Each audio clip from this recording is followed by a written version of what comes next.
We're considering John the Baptist's message and how it's impacted on these four groups of people, and we've arrived at the soldiers and the soldiers' response. And we've seen in recent years that the church has been responding to this theology of the poor, this liberation theology that talks about freedom and equality for all and escape from oppression. And here in John's message and what he's challenging the soldiers, there could be an interpretation there about overcoming the oppressors and the oppressors stopping oppressing people and becoming part of that acceptable society. And we've seen, though, that there has to be a challenge not to interpret the gospel through our own cultural, social lens, our religious experience, our religious heritage, and how we apply that to what we believe. And in doing so, challenge how our faith and theology impact on society. Yeah, the religious leaders, they had this challenge of acceptance. The crowds were people hungry for reality. The tax collectors were those rejected by the church, and the soldiers were those in employment. And John the Baptist challenges these soldiers to behave honourably.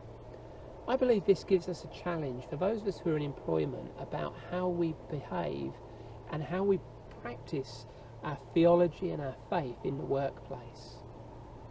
I have to be honest, my experience of Christians in the workplace has largely not always been a positive one. Now, I work for a Christian charity and I have some great Christian colleagues, and it's a privilege to work for a Christian organisation, and I've seen some really great examples of Christian behaviour in the workplace through what I do.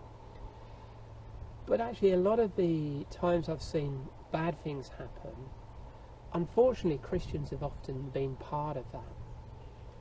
And when I first started working in London, I'd worked for a while in engineering, and I'd moved from engineering to working in central London for a big central government department where I was the operations manager. And after I'd been there a year or so, I was sitting down with my boss and with my director, and we were chatting, and they said, "You're different." And I said, "Well, what do you mean?" They said, we've been watching you, and you're a Christian and you're different. And I said, "What do you mean?" And they said, "Well, you're not like the other Christians that we've seen. That one over there, he ran off with that person's wife. That one over there, we prosecuted that one for theft. And that one over there, we found pornography on their computer." The witness of Christians in that workplace was terrible. And I could tell you many more, but what I remember was that there was a watching world. And many Christians in a workplace are great, but actually for many Christians there's a sense of entitlement, and there's a sense of something different that actually goes against what I believe we see in John the Baptist's message. You know, John the Baptist's message is to behave honourably in the workplace. And I believe John the Baptist challenges us who are believers about how we apply our faith as in a workplace, how we witness in the workplace, how we bring that so that people know us by our fruit.